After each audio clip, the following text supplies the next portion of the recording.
یہی حضرت عبداللہ بن عمر رضی اللہ تعالیٰ عنہ سے روایت ہے، کہا من دعی فلم یجب فقد عصی اللہ ورسولہ، کہ جس بندے کو ولیمے کے لیے بلایا گیا اور اس نے دعوت کو قبول نہیں کیا تو اس نے اللہ اور اس کے رسول کی نافرمانی کی۔ اور ومن دخل علی غیر دعوت، بغیر دعوت کی، جس کو اردو کے اندر توفیلی کہتے ہیں، بغیر دعوت کے چلا گیا، سرائکی میں اور پشت میں نام نہیں کہتا، تھوڑے نامناسب لگیں گے، بغیر دعوت کے چلا گیا، دخل سارقا،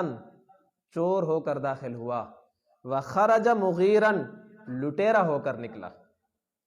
بغیر دعوت کے ولیمے کے اندر چلا گیا تو یہ بندہ چور ہو کر داخل ہوا اور لٹیرا ہو کر واپس نکلا۔ اب مال لوٹا ہے نا، وہ مال نظر تو نہیں آ رہا لیکن پیٹ کے اندر ہے، تو بغیر دعوت کے نہیں جانا چاہیے۔ ساتویں بات جو ہے کہ بعض دفعہ یوں بھی ہوتا ہے، کبھی دوست احباب ولیمے کو جا رہے ہوتے ہیں تو کہتے ہیں یار چلو مجھے دعوت ہے، آپ میرے دوست میرے ساتھ چل،